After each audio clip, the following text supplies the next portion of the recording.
Hey guys, what's up? Welcome back to the channel. This is day 343 of posting chess puzzles every day for a year. Sorry for missing yesterday's post. I'm sick currently, but nonetheless, let's get right into it.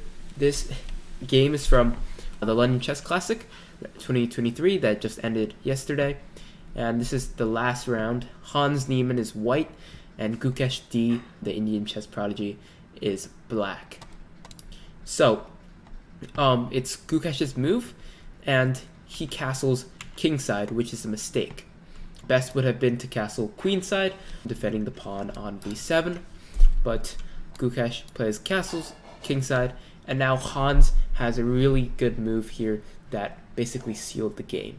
Please pause the video now, comment down below what you think Hans did in this position. So Hans played rook a4.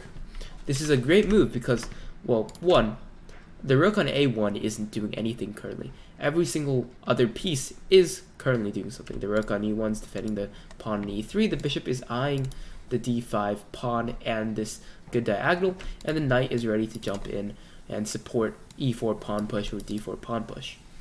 So rook a4 is a really natural move. Since our rook is not doing anything, we're just going to support it and support the queen to attack the pawn on g4. Now f6 is also something I considered when I first looked at this position, because after queen takes f6, we can play queen takes g4 check, and the h4 pawn will be weak. For example, after king h8, knight f3, we can attack the h4 pawn like so.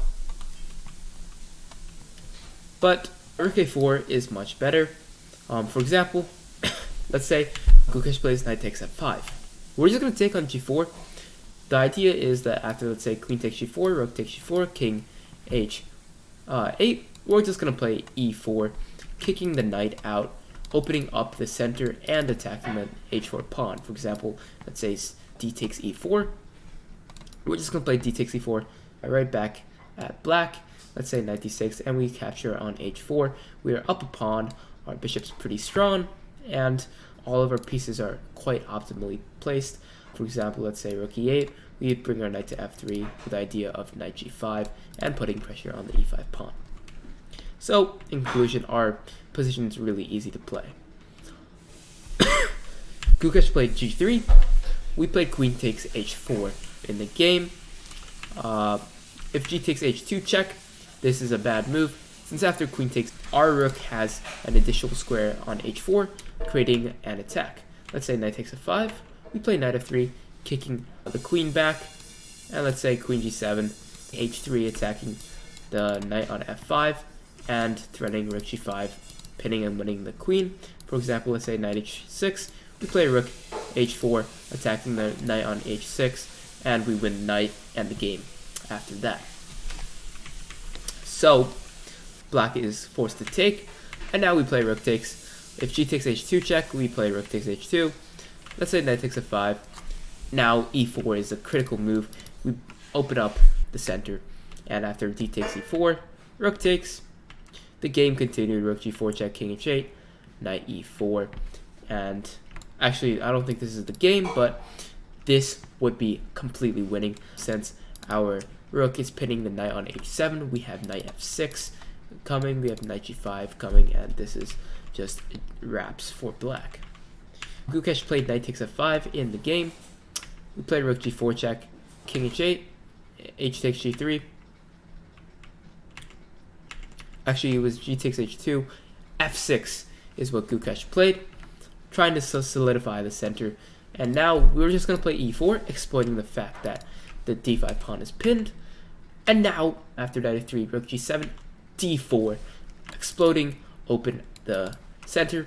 And after e takes d4, knight takes d4, planting our knight on this very good outpost on e6.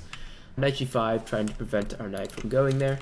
We take h6, this pawn is going to fall, king f7, king f1, nice little prophylaxis to prevent any ideas of like knight f3 check or knight h3 check.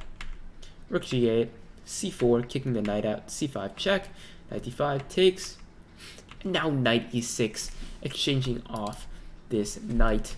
For example, if knight takes e6, rook takes e6, and after rook takes g2, we're simply going to win after something like this, we can trade off all the pieces, and after this pawn endgame is completely winning. So in this position, Gukesh resigned, and well, there was nothing else to see. Hans Niemann won this game in 34 moves, and it was a great game for him and a great finish to the tournament. Thank you for watching. Hope you guys enjoyed this puzzle and game, and see you in day 344. Have a wonderful night.